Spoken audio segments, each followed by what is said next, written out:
Hello Explorers, aqui é a Melanie da Nebula English novamente, mas hoje eu decidi fazer um vídeo um pouquinho diferente. Hoje eu decidi contar a minha história para vocês, que eu acho que pode ser um pouco inspiradora para alguns de vocês, principalmente aqueles que aprendem inglês sozinhos. Bom, vocês já devem ter reparado que aqui no nosso canal de vez em quando eu gosto de compartilhar alguns conteúdos mais direcionados para autodidatas. E a razão para isso é justamente o fato de que eu sou uma autodidata em inglês. Eu aprendi inglês completamente sozinha. E o mais interessante até é que, diferente de muitos autodidatas, eu aprendi inglês de uma maneira 100% natural. Eu nunca estudei inglês. Por isso que eu gosto muito de falar, tanto aqui quanto no nosso Instagram, sobre a diferença entre estudar inglês e aprender inglês. Tem muita gente que não gosta de estudar inglês, principalmente da maneira mais tradicional que é feita nas escolas, nas aulas particulares, nos cursos, etc. Mas isso não quer dizer que você não goste de aprender inglês, porque é sim possível aprender inglês sem estudar inglês. Ainda vou fazer um vídeo explicando melhor o que eu considero que é a diferença entre esses dois conceitos. Mas voltando à minha história, como eu disse, eu aprendi inglês de maneira 100% natural, simplesmente fazendo as coisas que eu gostava. A partir da quinta série do ensino fundamental, que na minha época eram séries, não anos, eu passei a estudar inglês na escola e com isso eu passei também a utilizar o inglês no meu dia a dia de uma maneira independente, principalmente com músicas. Eu pegava as músicas que eu gostava, na época eu era muito fã do John Mayer, e eu traduzia através do que eu entendia. Ao invés de eu pegar uma tradução online, eu mesma traduzia com as minhas próprias palavras e do meu próprio jeito. E com isso eu fui aprendendo bastante inglês.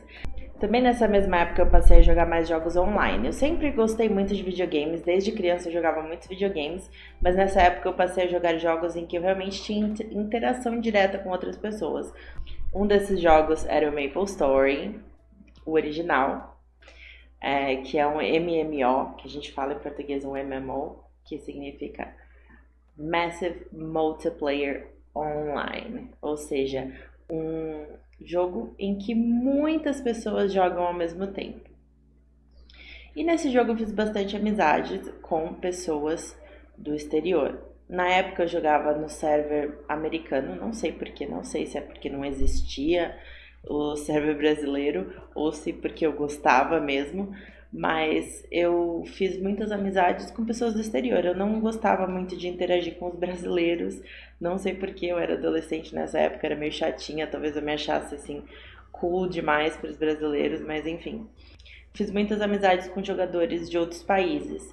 E eu lembro que teve um amigo específico dessa época, eu não lembro o nome dele, infelizmente, mas que me ajudou muito a melhorar o meu inglês. Por quê? Porque nessa época, como eu era adolescente, eu era novinha, tinha 14, 15 anos de idade, eu escrevia tudo completamente errado, tudo, muitas abreviações, sabe? Tipo, you are, eu escrevia you are, sabe? As letras. E esse amigo me deu um puxão de orelha, sabe? Ele também era novo, na verdade, ele também tinha mais ou menos a mesma idade que eu. Mas ele falou assim: as pessoas não vão te respeitar se você falar assim. A partir de hoje, escreva direitinho e se você se você cometer algum erro, eu vou te ajudar e eu vou te corrigir. Eu passei a escrever tudo certinho, larguei as abreviações, deixei de usar muitas gírias e passei a usar um inglês um pouquinho mais correto, apesar de ser internet, né? Não tem necessidade de capitalizar a primeira letra de todas as frases e usar uma pontuação perfeita, eu usei um inglês um pouquinho mais correto. E como eu queria ser aceita, né? Como todo adolescente, acho que a coisa mais importante para qualquer adolescente é ser aceito num grupo, eu passei a aceitar muito abertamente essas correções e as dicas que eles me davam, que esses meus amigos nativos do inglês me davam. E eu acho que essa é uma das coisas mais importantes, uma das atitudes mais importantes que um aprendiz de inglês pode ter, que é justamente você tentar ao máximo não tomar correções e dicas e etc. para o pessoal. Muito pelo contrário, receba essas críticas e receba essas correções como um presente. Porque aquela pessoa não precisava estar gastando o tempo dela te ensinando algo.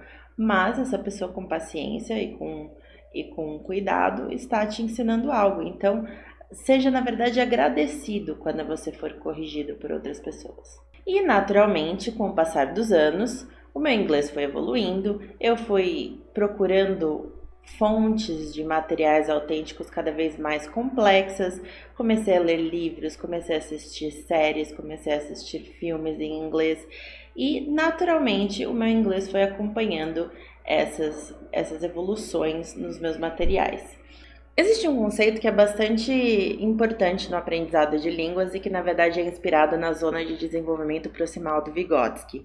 Não vou entrar aqui muito numa explicação técnica, mas só para vocês entenderem, a ideia é a seguinte: você pega aquilo que o aluno já sabe e você expande, empurra o aluno para uma zona um pouco mais expandida do conhecimento, ou seja, você vai colocar ele em contato com conteúdos que ele não exatamente conhece, que ele não domina, mas que ainda estão numa zona que é acessível para ele. Obviamente, você não vai jogar ele para um conceito ou para um aprendizado que ele não faz a menor ideia do que está acontecendo. Você não vai pegar uma criança de 4ª série e forçar ela a aprender física quântica, a de verdade, tá? Não a dos coaches. Mas você precisa sempre estar expandindo as suas fontes de conhecimento, estar sempre buscando coisas que são levemente desconfortáveis para você. Isso no aprendizado de línguas é muito real. A gente vê pessoas que acham que para elas terem contato, principalmente com materiais autênticos, que elas precisam entender absolutamente tudo. Por exemplo, eu só vou assistir uma série em inglês, sem legenda ou com legenda em inglês, quando eu entender tudo que está acontecendo nessa série. Não faça isso. É interessante sim que os materiais com que você tem contato sejam levemente desconfortáveis para você, que você tenha esse gap aí para você fechar com o seu conhecimento. E foi assim que eu aprendi inglês, de uma maneira 100% intuitiva. Eu apliquei esse conceito nos meus aprendizados, no meu contato com a língua e, obviamente, não foi rápido, não foi assim automático, mas em uns 5 anos, quando eu tinha uns 20 anos de idade, eu já era fluente em inglês. Só que eu só era fluente na minha mente. Tem um grande problema aí na minha trajetória com o inglês, que era o fato de que eu morria de vergonha de falar em inglês. Eu trocava mensagens em texto, eu conversava com as pessoas em chats de jogos e tudo mais, mas eu morria de vergonha de realmente usar a minha voz e falar em inglês, porque eu achava que eu ia travar, eu achava que eu ia errar, eu achava que as pessoas iam rir da minha cara e que eu ia ficar ridícula, que eu ia passar vergonha.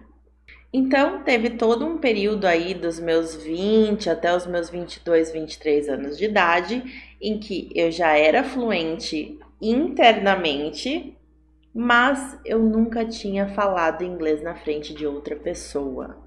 Curiosamente, apesar de eu não falar inglês na frente dos outros, eu exercitava o meu inglês. Eu estava sempre pensando em inglês. Uma técnica que eu sempre usei muito, também instintivamente, nunca li isso em lugar nenhum, mas eu sempre utilizei essa técnica, foi narrar o meu dia em inglês. Então, por exemplo, se eu estivesse cozinhando, eu narrava mentalmente cada passo da receita. Agora eu vou cortar esse tomate em cubinhos, vou colocar na frigideira, enfim.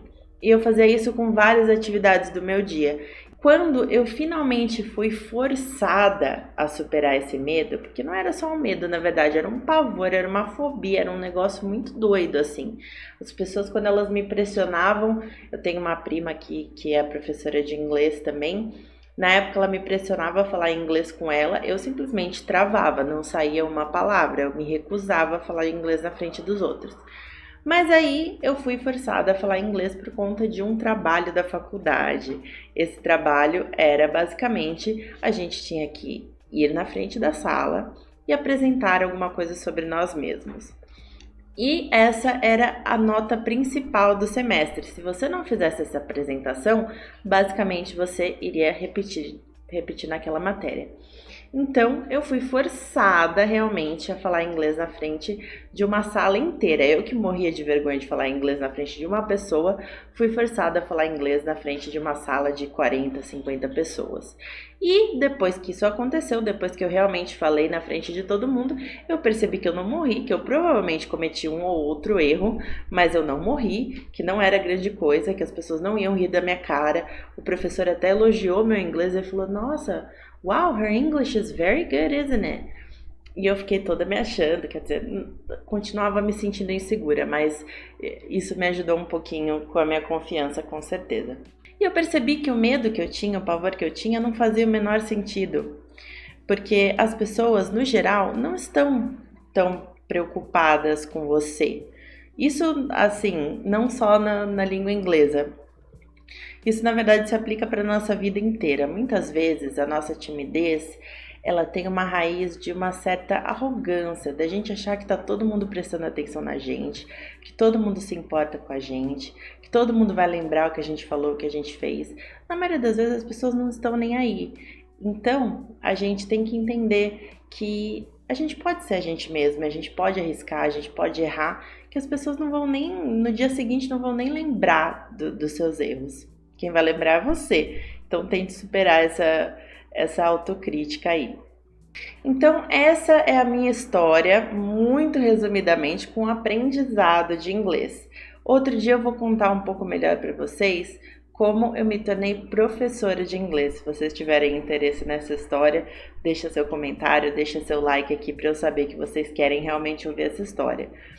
Mas, em resumo, foi isso. Eu aprendi inglês fazendo as coisas que eu gostava. E eu só fui estudar inglês de fato, só fui estudar uma regra de gramática sequer quando eu me tornei professora de inglês. Pode parecer mentira isso, mas é verdade. Eu nunca tinha tido a curiosidade e muito menos a necessidade de pesquisar uma regrinha, tipo, como funciona o present perfect? Eu nem sabia o que era present perfect.